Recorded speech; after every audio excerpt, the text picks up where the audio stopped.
Gracias, pues buenas tardes ya a todos, compañeros, compañeras.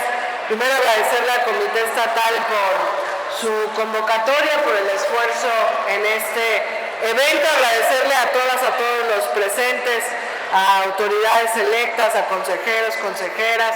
Saludo por supuesto al diputado, a mi querida amiga y compañera senadora, a todas y todos los compañeros que se han dado cita aquí y sobre todo a los jóvenes, que es a quienes tenemos dirigido este mensaje que hemos denominado Conciencias en Revolución.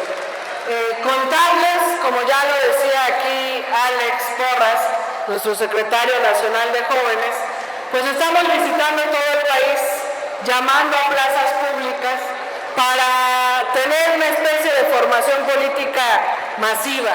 Y me parece que hablar de las tres transformaciones, de hablar de la historia de nuestro movimiento, pues no es solo un tema para las juventudes, vale la pena que sea un tema dirigido para todas y todos los que nos asumimos parte de la Cuarta Transformación. Porque la Cuarta Transformación no es un político extendiendo la mano con 4 dedos, o ponerse un chaleco morena, o un color, o una playera, una camisa color morena. La Cuarta Transformación es un proceso profundo, el resultado de muchas luchas nobles del pueblo de México. Y para muchos jóvenes podría parecer que hablar de la historia pues es aburrido. Pues qué hueva ir a una plaza pública a hablar de la historia. Pero es porque nos han enseñado mal la historia. Y quizás nos han infundido el temor a la historia o nos han construido esta idea de que la historia es aburrida.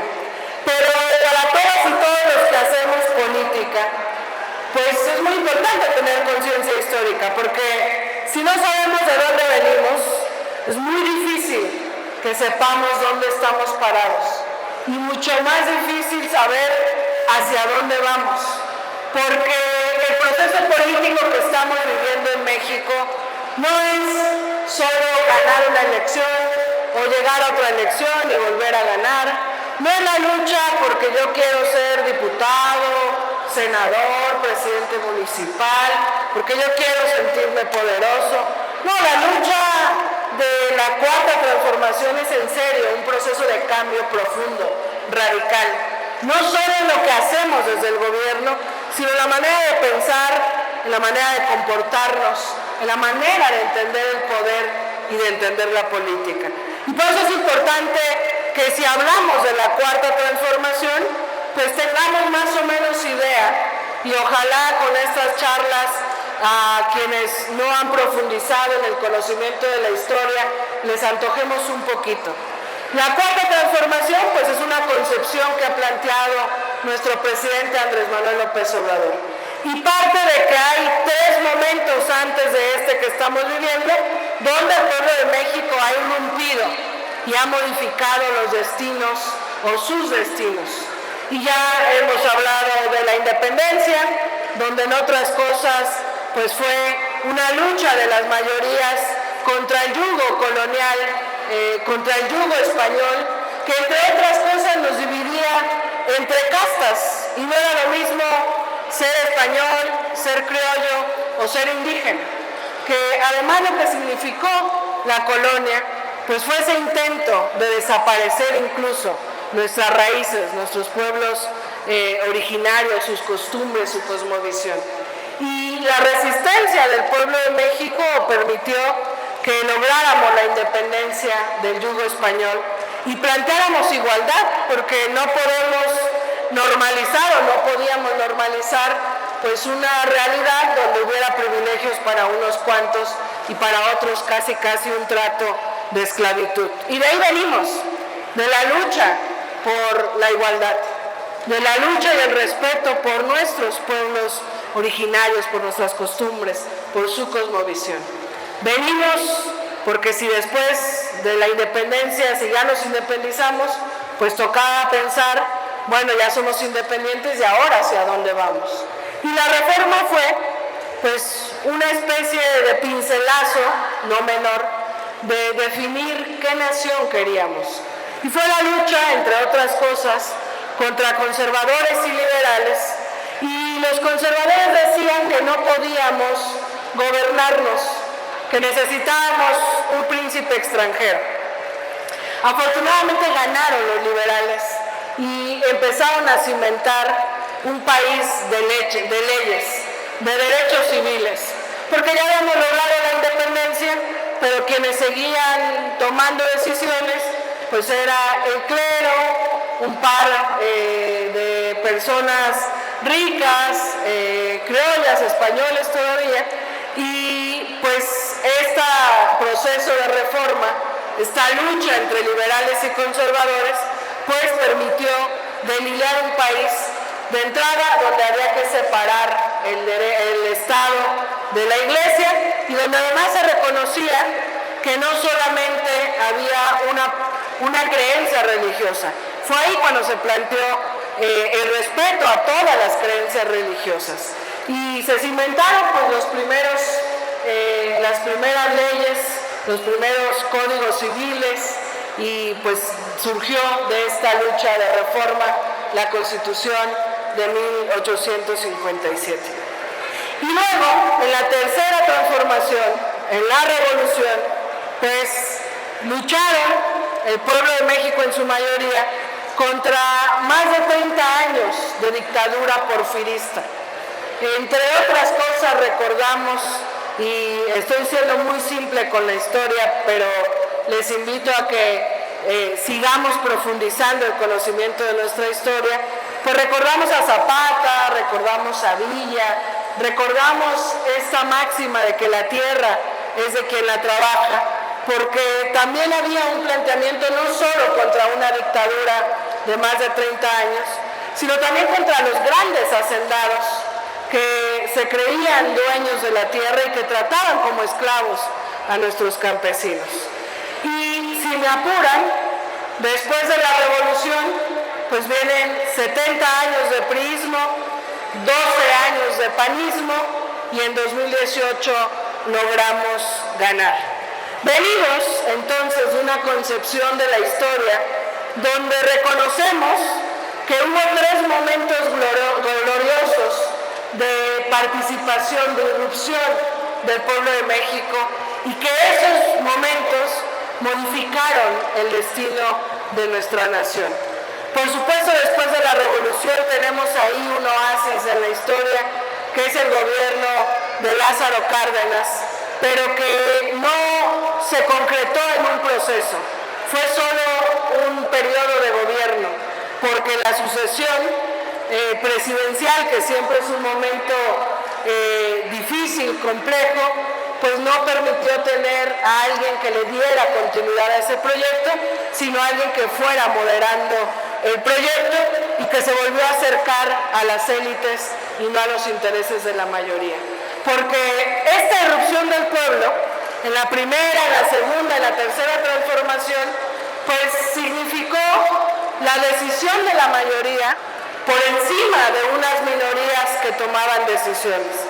Y sin saltarme, y yo sé que faltan muchas otras luchas, ya en la etapa moderna, estos 70 años de gobierno del PRI, esos 12 años de gobiernos del PAN, pues tuvieron muchas resistencias, mucha oposición, muchas luchas de sectores campesinos, indígenas, estudiantiles, de ferrocarrileros, de médicos, de pueblos indígenas, de distintos sectores de la población. Y nomás para poner un punto de partida, si pensamos en el 68, por ejemplo, donde los jóvenes estudiantes planteaban la posibilidad de tener un México de justicia, un México de igualdad, un México con democracia, pues podemos ver los dos contrastes de la lucha que ha dado el pueblo de México en la etapa moderna. Por un lado, jóvenes, estudiantes, planteando que México merecía un mejor destino. Por el otro lado, un sistema autoritario, un sistema represor, un sistema que temía de ser cuestionado, y la respuesta a esos jóvenes fue represión, autoritarismo, desaparición, tortura. Porque cuando decimos 2 de octubre no se olvida, y que ojalá no lo olvidemos nunca, es que no vamos a olvidar jamás, ni como jóvenes, ni como mexicanas, ni como mexicanos, ni mucho menos como personas que luchamos, que cuando los jóvenes estudiantes plantearon un mejor destino para nuestro país, la respuesta del Estado fue desaparecerlos, fue asesinarlos, fue torturarlos, fue ejercer un acto de autoritarismo, como queriendo mandar el mensaje de que nadie se atreviera a plantear un destino distinto, porque esa sería la respuesta del Estado. Y vimos, bueno, no vimos porque muchos no nacíamos todavía, pero en la historia podemos ver el papel de los medios de comunicación. Esa famosa historia de que al día siguiente Jacobo Zabludovsky dio la noticia de que era un día muy soleado.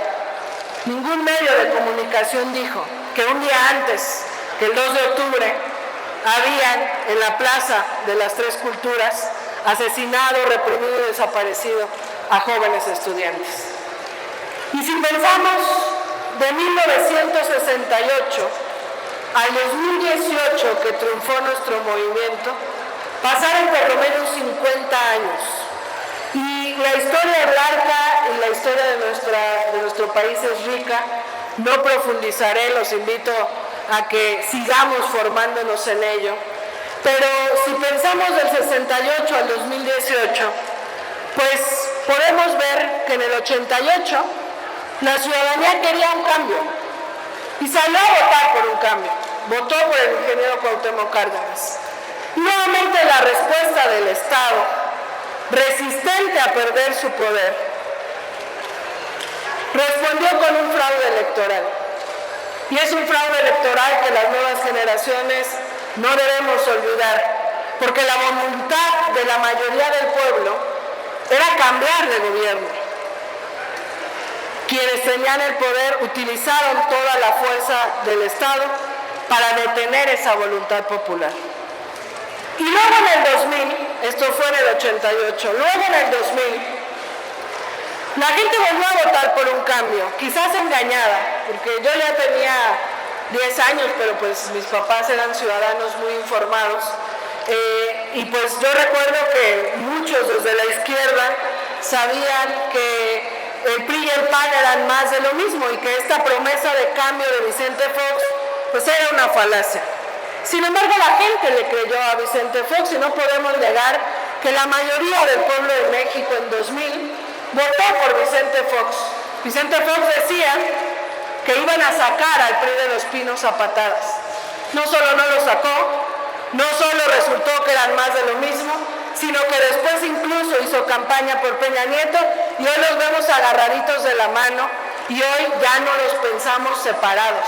Es más, a lo mejor las nuevas generaciones no se imaginan que hubo un momento en este país en el que PRI y PAN decían que eran diferentes. Pero la gente votó por un cambio en el 2000. Ganó Vicente Fox y resultó ser una farsa, una simulación democrática, donde había un partido, había otro, decían que eran distintos, entre ellos administraban el poder, entre ellos tomaban decisiones en lo oscurito, a la gente le vendían que eran diferentes y pues la gente creyó en el 2000 que eran diferentes y resultó ser más de lo mismo. Y luego llega, antes del 2006, y desde ahí viene mi generación, yo ahí me coloco en mis primeras participaciones políticas, pues Andrés Manuel López Obrador, que venía ya de un fraude electoral en Tabasco, que renunció al PRI porque se dio cuenta que no había democracia, que realizó un éxodo por la democracia de Tabasco a la Ciudad de México caminando para demostrar, porque él se dio cuenta que la política en este país a veces es muy chilangocentrista, pues caminó al Zócalo junto con otros dirigentes para plantear que este país necesitaba democracia, que este país tenía que empezar a acostumbrarse a respetar el voto de las mayorías. Bueno, Andrés Manuel, que ya venía rato caminando desde Tabasco, que era dirigente del PRD, cuando Cárdenas era candidato también en el 2000, pues ya en 2005 estaba a 5 años de haber sido jefe de gobierno en la Ciudad de México. Vicente Fox gobernaba, se dieron cuenta que López Obrador empezó a crecer en las encuestas, había hecho un gran gobierno, yo lo recuerdo de manera hasta muy gráfica. Las calles de la Ciudad de México empezaron a iluminarse, empezaron a tomar color, se construyeron hospitales de especialidades gratuitos, preparatorias, universidades, iniciaron los programas para personas con discapacidad, para adultos mayores, para mujeres, las becas. Empezó a transformarse la Ciudad de México de una manera que nadie podía no reconocer. Y por eso Andrés Manuel López Obrador se convirtió en el principal aspirante a la presidencia de la República. Y Vicente Fox decidió iniciar un proceso para quitarle el fuero. Y no importa que el delito por el cual lo estaban juzgando pudiera pagarse con una fianza, lo que ellos querían era dejarle un antecedente para impedir que cubriera con el requisito de no tener antecedentes e impedir que fuera candidato a la presidencia en 2006. Andrés Manuel López Obrador, la historia es larga, a quien le interese, pues algunos de ustedes ya la conocen, a los más jóvenes les recomiendo que en YouTube busquen el discurso de Andrés Manuel López Obrador en el desafuero. Es un gran discurso. Fue desaforado con un discurso con mucha dignidad, con mucha conciencia política, social, histórica de lo que significaba ese desafuero. Él concluye diciendo algo que a muchos nos resuena con el paso del tiempo y que es: ustedes ya recibieron la consigna de los jefes de su partido, me van a juzgar, me van a desaforar, pero no olviden que a ustedes y a mí al final nos juzgará la historia. Y la historia pasa, y la historia se construye, y la construyen los pueblos, como decía Salvador Allende. En 2005, cuando lo desaforaron, quizás no dimensionábamos lo que iba a pasar y lo que íbamos a estar viviendo en 2023.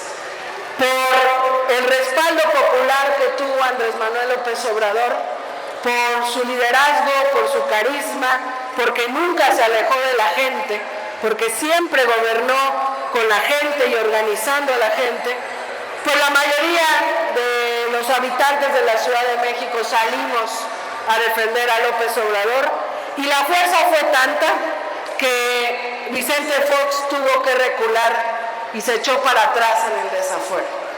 Y llegamos con Andrés Manuel López Obrador a la candidatura presidencial en 2006 y vivimos un fraude electoral, otro fraude electoral. La diferencia fue de 0.56%. Y pues teníamos pruebas de la cantidad de irregularidades, pero pongo un ejemplo. Teníamos casillas donde teníamos 200 votos y en el acta, muchos de ustedes, yo espero que todos, es lo mínimo que tenemos que hacer en Morena, han sido representantes de casilla. Un acta que tenía 200 votos y en el sistema nos ponían 20 votos. Si decían que perdimos por 0.56%, si esto lo hacían en cada casilla, claro que ahí había más de 0.56%. Y la consigna entonces era voto por voto, casilla por casilla. Queríamos que la autoridad electoral nos diera la certeza de que habíamos perdido. Y nosotros teníamos la certeza de que habíamos ganado. Y permítanme decir nosotros, yo tenía 16 años, no había votado, pero yo sentí como si nos lo hubieran robado a mí también. Y somos parte de ese movimiento y venimos de ese dolor y de esa rabia también de la gente que vivió varios fraudes electorales. Y la autoridad electoral sabía que habíamos ganado, por eso no aceptó que se volviera a contar voto por voto y casilla por casilla. Porque lo que planteaba López Obrador era, si ustedes vuelven a contar voto por voto, casilla por casilla, con un observador de cada uno de los partidos, y aún así perdimos, pues reconocemos. Pero nunca quisieron abrirlo porque claro que habíamos ganado y claro que habían hecho un fraude electoral.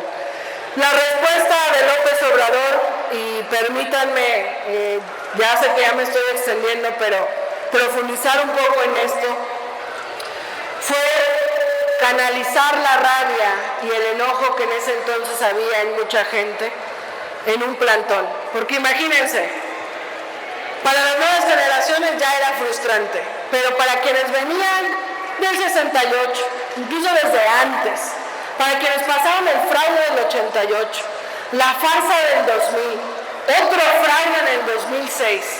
Yo recuerdo que en esas manifestaciones la gente le pedía a López Obrador irnos a las armas, bloquear carreteras, bloquear aeropuertos, irnos a algo más radical. Pero qué bueno que López Obrador tiene, como él dice, corazón caliente y mente fría. Porque lo que él decía es, pues somos muchos, pero no estamos organizados. Es más, nos encontrábamos en el Zócalo y no nos conocíamos. No sabíamos incluso que nuestros vecinos de la misma colonia, de la misma alcaldía, del mismo municipio, pues también estaban ahí en el Zócalo. Era una masa, pero no estábamos organizados, era una masa consciente que sabía que teníamos que seguir luchando contra un fraude electoral y aferrarnos a que este país podía cambiar. Pero no estábamos organizados. Y plantear algo más radical, entre comillas, pues no es algo que se pueda dar de la noche a la mañana. Si a veces ni llegamos temprano a las brigadas, si a veces ni nos coordinamos para poder ganar una elección porque nos peleamos entre nosotros, pues ¿qué vamos a poder irnos a otra cosa más violenta o radical? Y entonces López Obrador canalizó esta rabia en un plantón de Reforma y acelero la historia para no aburrirles. Pues decidió seguir recorriendo el país, lo recorrió, pues incluso los que acompañaban a Andrés Manuel en ese entonces lo cuentan. Pues hoy es muy fácil llenar, o mucho más sencillo llenar un evento de Morena, convocar, la gente está con nosotros, la gente asiste, hoy somos gobiernos, hoy tenemos muchos liderazgos, pero en ese entonces, pues Andrés Manuel llegaba a tener asambleas con 5, con 10, con 20 personas, y ya era un éxito, ¿no? Él mismo lo ha contado en la mañanera. Y recorrió cada rincón de este país. Yo digo que es el único político que conoce cada rincón de nuestra patria. Y la otra vez un señor me corrigió, realmente es el único mexicano, porque nadie ha conocido el México profundo como él lo ha hecho. Y eso sin duda te alimenta no solo de un amor a nuestro país, sino te vincula con sus necesidades. ¿Para qué hacer política si no es para sacar de la pobreza a la gente que ves en las zonas más pobres? ¿Para qué hacer política si no es para mejorar las escuelas cuando te das cuenta que hay niños estudiando en la intemperie? ¿Para qué hacer política si no es para que la riqueza de este país se convierta en su grandeza y no en un objeto de conquista, de extracción, de privatización? Pues recorrió Andrés Manuel López Obrador el país. Creo que fue capaz de convocarnos a millones de personas, o en ese entonces a miles, de todas las generaciones, de todos los sectores sociales, ricos, pobres, mujeres, hombres, ancianos, adultos mayores, jóvenes, y siguió caminando. Y llegamos al 2012. Y venía el regreso del PRI con Enrique Peña Nieto. Los grandes medios de comunicación construyeron un producto chatarra que además decían que era guapo y había que votar por él porque era guapo. y la verdad ni guapo era. Y ahí surgió un movimiento efímero, del cual también algunos de nosotros formamos parte, el Yo Soy 132, que planteó que no queríamos el regreso del PRI, que era muy evidente que los grandes medios de comunicación querían poner un títere y que ya era muy acumuladas, muchas razones de lucha nos habían acumulado la rabia, el enojo, la indignación. Porque toda esta historia de resistencia, de lucha, de oposición del pueblo de México significan movimientos sociales, significan organizaciones, significan colectivos, significan personas luchando en todo el país y resistiendo frente a un sistema neoliberal, pero también soñando la posibilidad de un México distinto. Y en 2012 vemos otra modalidad del fraude electoral. Se impone Peña Nieto con todo el aparato mediático, con toda la inversión de los medios, de los grandes empresarios. Vemos que se desvían dinero a través de Monex, que compran votos como nunca hemos visto en la historia de este país, que se han comprado votos, y vaya que la historia de nuestro país es jugar con la miseria de la gente. Y se impone Peña Nieto. Pues muchos, yo recuerdo ahí, decían, pues sí hay que cambiar este país, pero yo creo que Andrés Manuel ya no puede ser su candidato, ya está grande.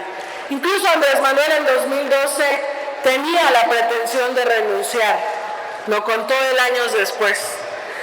En 2012, pues yo creo que muchos esperábamos por lo menos un plantón, porque pues el enojo, la rabia acumulada, pues ¿cómo sacarla? Represiones, autoritarismo, fraude en el 88, una farsa en el 2000, otro fraude en el 2006, una nueva modalidad de fraude en el 2012. Pues es como si el mensaje fuera, sigue luchando pero nunca vas a poder. Y por supuesto en el camino hubo quienes se dieron por vencidos, hubo quienes decidieron desistir ante el sistema, pero afortunadamente hubo mucha gente que no dejó de luchar y que siguió soñando con un México distinto. Y en 2012, Andrés Manuel López Obrador, en el Zócalo, vuelve a convocar, y ahí es donde decide renunciar a los partidos políticos que le habían acompañado hasta entonces. Yo tenía 22 años, la verdad es que su discurso que pronunció en ese entonces a mí no me gustó, me enojó mucho, me entristeció. Yo dije, Morena no es la ruta, yo ya no sigo en Morena. Me duró 3 días, la verdad, pero porque después fui invitada a la presentación de un libro de Andrés Manuel que se llama No decir adiós a la esperanza, y que se lo recomiendo a todos, sobre todo a los compañeros jóvenes, pero a todos. Porque en este discurso López Obrador decía que valía la pena luchar por un mejor país, pero que a lo mejor no nos tocaba ver el cambio. Y por supuesto cuando somos jóvenes, pues nos gusta lo inmediato. Imagínense, yo tenía 22 años en ese entonces, ahora tengo 33. Las nuevas generaciones todavía son mucho más desesperadas, quieren las cosas mucho más inmediatas. Entonces yo decía, ¿cómo que no voy a ver el cambio? ¿Qué le pasa? ¿Cómo que me voy a morir y a lo mejor no cambia este país? Por supuesto que no. Pero él explicaba después, en esta presentación del libro, y lo comparto y ahora sí ya voy cerrando, no se trata de ganar o de llegar por llegar, porque es muy sencillo ganar. Si pactamos con los medios, ¿se acuerdan que él decía que luchábamos contra la mafia del poder? Y la mafia del poder eran los grandes medios, los empresarios que no pagaban impuestos por ser amigos de los políticos, los poderes fácticos que son realmente quienes gobiernan cuando los proyectos de gobierno no son populares, los poderes que están detrás de los títeres que gobiernan. Entonces Andrés Manuel decía, no se trata de ganar o de llegar por llegar, porque si solo quisiéramos ganar sería muy sencillo y pactaríamos con todos estos poderes fácticos. ¿Pero de qué serviría? si tendríamos las manos atadas para transformar la vida de la gente. Y por lo menos yo ahí entendí mucho de lo que significa la esencia de nuestro movimiento. Él decía, no es ganar por ganar. Nuestra revolución es una revolución pacífica, es una revolución de las conciencias, porque si alguien gana y hace bien su trabajo como líder, como gobernante, si ya no se cuenta con ese liderazgo, hasta ahí llegó. Si alguien gana y en el camino traiciona, si no hay un proceso de revolución de conciencias, hasta ahí llegó. Si alguien gana y en el camino se corrompe y no hay un proceso popular, organizado de conciencia, pues hasta ahí llegó. Pero nuestra revolución ha sido un proceso de cambio de pensamiento. Nuestra revolución de las conciencias ha provocado que mucha gente que no creía en la política, que no participaba en las decisiones de su comunidad, de su estado, de su país, pues ha decidido participar. Entonces este proceso de revolución de conciencias ha provocado que hoy en 2023 tengamos un pueblo informado, consciente, organizado, politizado, exigente. Si Andrés Manuel López Obrador hoy tiene más del 60% de aprobación, a pesar de que día y noche es atacado, a pesar de las fake news, a pesar del miedo, a pesar de todo lo que ha hecho la oposición para detener este gobierno, es porque hay un pueblo consciente, es porque hay un pueblo organizado, informado, que no le cree a los mismos que ya le hicieron daño a nuestro país y que por supuesto no quiere volver al pasado. Y voy concluyendo con este mensaje para las nuevas generaciones. Después del 2012, volvió a recorrer el país Andrés Manuel López Obrador, renunció a todos los partidos que le habían acompañado, porque formaban parte de esta simulación democrática y se fueron a firmar el mal llamado Pacto por México con Peña Nieto, que era una firma para aprobarle todas las reformas que él quisiera, para privatizar el petróleo, para quitar derechos laborales a los maestros, para quitarnos derechos laborales, sobre todo a las nuevas generaciones, que cuando nos hablan de pensiones, de antigüedad, de una serie de derechos laborales a las nuevas generaciones, no nos genera sentido porque nos los han ido quitando. Fundamos Morena, no voy a profundizar más, pero sí quiero decirles que costó mucho construir Morena. Yo diría que Morena se construyó de manera artesanal, con miles de personas bajo el sol, bajo la lluvia, tocando puertas. Y tocar puertas significa hablar con la gente, significa que te la cierren, significa que te digan loco, loca, significa que te digan que eres ingenuo o ingenua, porque tú piensas que este país sí puede cambiar.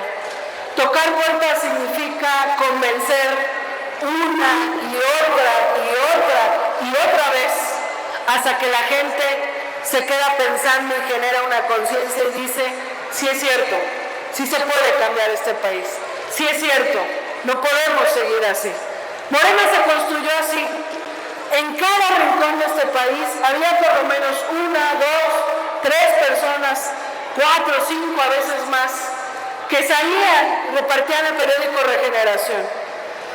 Y esa es la esencia de nuestro movimiento, no es retórica. Se construyó Morena de manera artesanal. Toda la gente que participó en Morena no recibía un sueldo. Poníamos de nuestro dinero, de nuestro tiempo libre. Teníamos mucha esperanza de que ese país pudiera iniciar un cambio. Queríamos que Andrés Manuel López Obrador fuera presidente de la República. Denunciamos todas las tropelías que hacían los gobiernos prianistas. Le explicábamos a la gente quién era la mafia del poder y le contábamos que teníamos un proyecto de nación, porque no solo era oponernos al México que no nos gustaba. Una de las grandezas de este proyecto y de Andrés Manuel López Obrador es que fue capaz de plantear un proyecto de nación. No solo era el México que no queríamos, sino que se planteó el México que queríamos. Un México sin corrupción, un México sin pobreza, sin desigualdad, un México donde la clase política no tuviera privilegios, un México donde se disminuya cada día más la brecha de desigualdad, un México donde no se concentrara la riqueza en unos cuantos a costa de la pobreza, de las mayorías, un México que se desarrollara, un México que se pacificara. Y esa herencia de lucha del pueblo de México, esa grandeza de construir un partido-movimiento, porque después del 2012 discutimos en asambleas y se concluyó que Morena tenía que seguir siendo movimiento, pero que necesitábamos también ser un partido para participar en elecciones, porque nuestro método de lucha es el pacífico, es el cívico, es el popular y es el electoral. Nuestra manera de tomar el poder es a través de las urnas, pero es con conciencia, es con organización, es con el pueblo. No es ganar por ganar y tener un cargo para tener un cargo. Ganamos en 2018, estamos a 5 años de gobierno de López Obrador.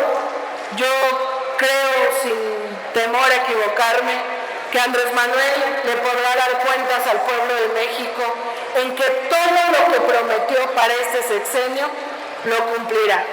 En medio de una guerra mundial, en donde hay una guerra entre dos países, en medio de una pandemia, con una oposición miserable que judicializa todo lo que hacemos, que envilece el debate, simpatizante a ser militante de base, representante popular y hoy estar en la dirigencia, pues nos damos cuenta que el sistema está aceitado para corromperte.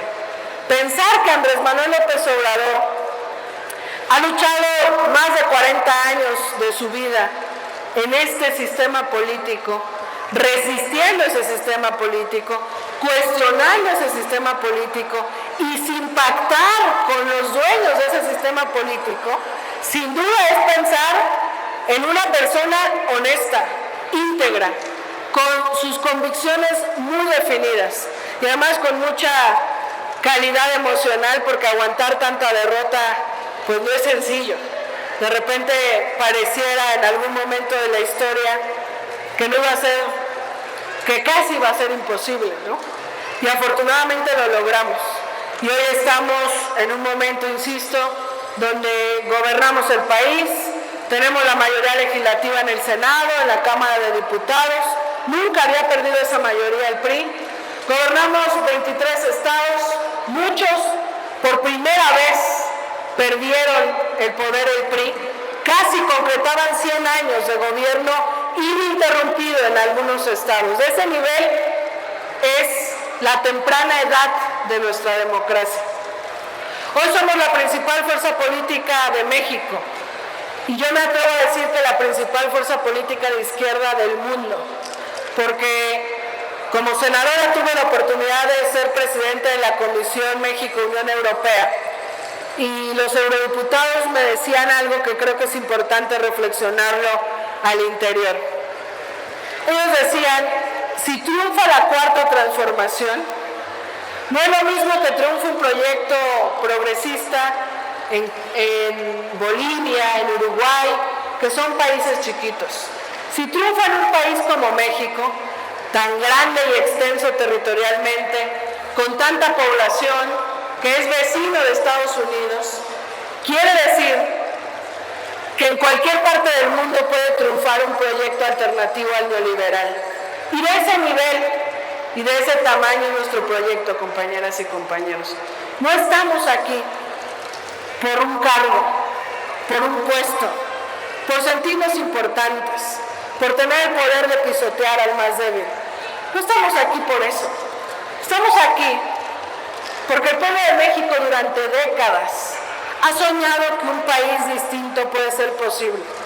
Estamos aquí porque hubo hombres y mujeres que murieron en el camino, que mataron en el camino, que perdieron los sueños en el camino, o que nunca dejaron de luchar por llegar a este momento, donde hay un pueblo consciente y donde hay un gobierno del pueblo para el pueblo.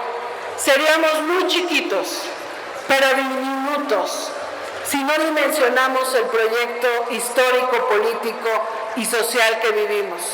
Y convertimos Morena una disputa de cargos y replicamos las viejas prácticas políticas. Y creemos que la política sigue siendo trampa, sigue siendo poner de pie a los demás, sigue siendo el agandalle, sigue siendo el autoritarismo que combatió el pueblo de México. Combatimos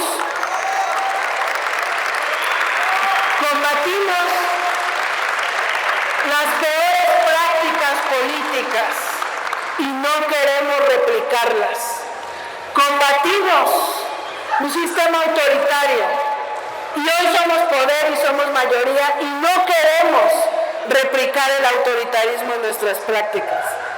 Luchamos contra una mafia y contra las élites y hoy es el gobierno del pueblo y no queremos que deje de ser el gobierno del pueblo. Y en ese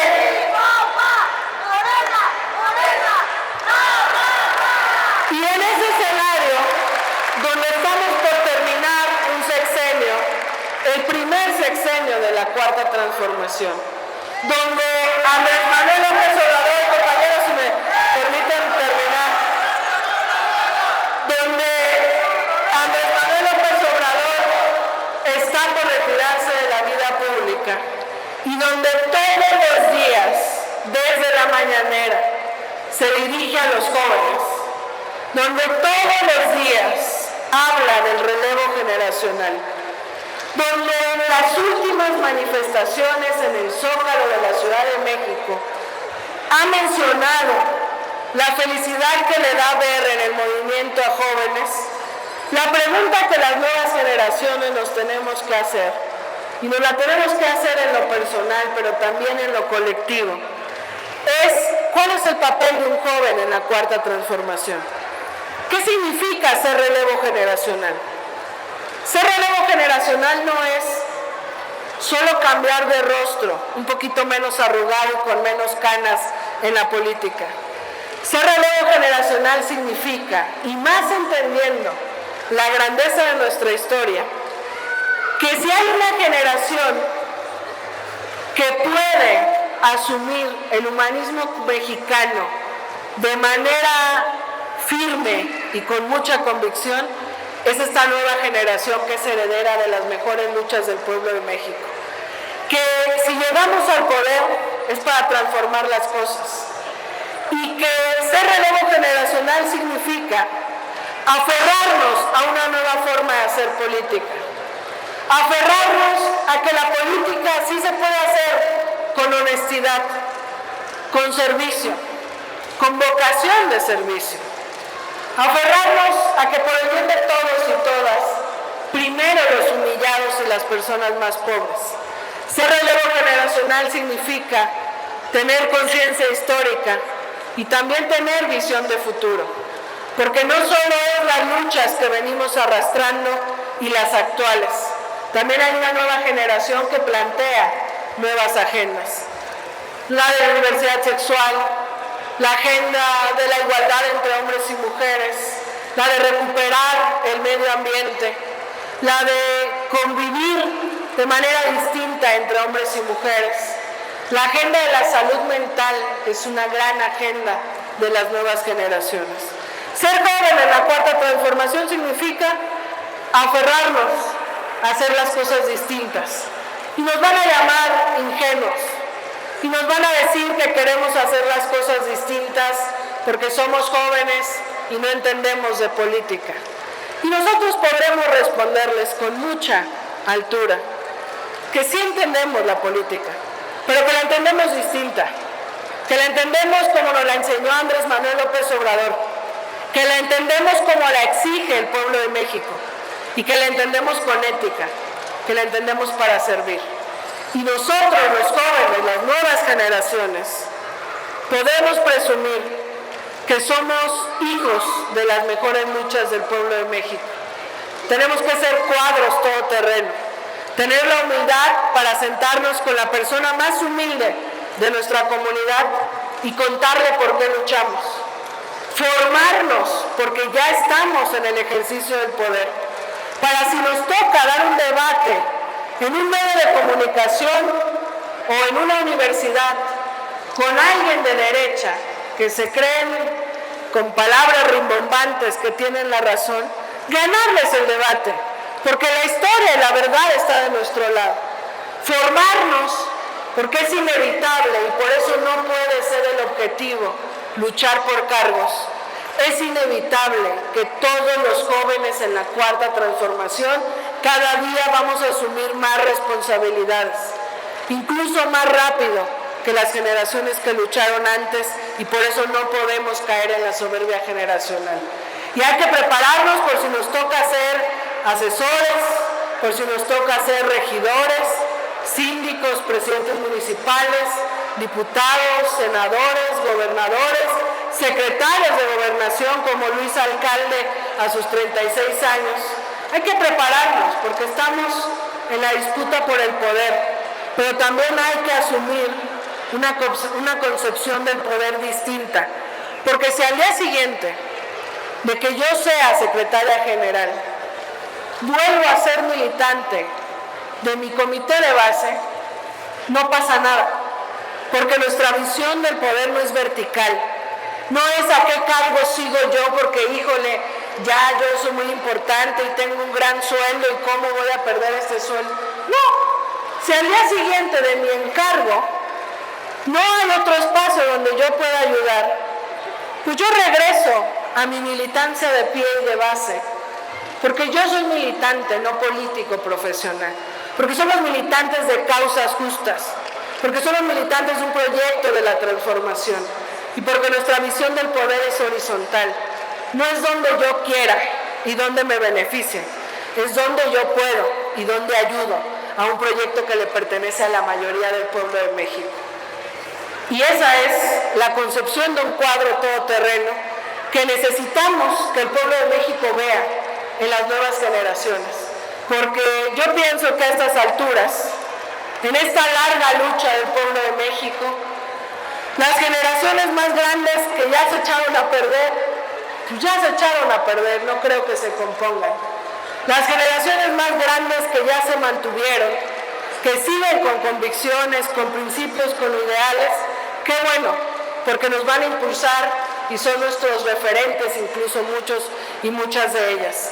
Pero si las nuevas generaciones asumimos esta nueva forma de hacer política, esta responsabilidad con la historia y esta nueva forma de pensar, este movimiento no va a tener vuelta atrás. Y la continuidad de nuestro proyecto entonces no recae en una persona o en un grupo de personas. La continuidad de nuestro proyecto recae en un pueblo informado, en un pueblo consciente, en un pueblo organizado, en un pueblo que exige, y si hay relevo generacional, hay certeza de que en este momento, donde lo viejo no termina de morir y lo nuevo no termina de nacer, se radicalice y avance la transformación en la práctica política. Y creo que por eso es importante espacios como este, para saber de dónde venimos, dónde estamos y hacia dónde vamos. Y para que cuando las contradicciones y los errores de la práctica política cotidiana nos agobien, por un lado nos aferremos y sepamos que vale la pena y que la izquierda acumula más derrotas que victorias, pero las victorias que tenemos son suficientes para seguir impulsándonos, porque yo creo que cuando somos conscientes del significado de nuestra lucha, llega un momento en el que sabemos que vamos a luchar hasta el final de nuestras vidas. Y si entregamos nuestro corazón, nuestra conciencia y nuestra capacidad para ello, pues ya no hay vuelta atrás. Y ese es el llamado al relevo generacional que les hacemos y por supuesto el llamado que le hacemos a todos los que nos asumimos parte de la Cuarta Transformación.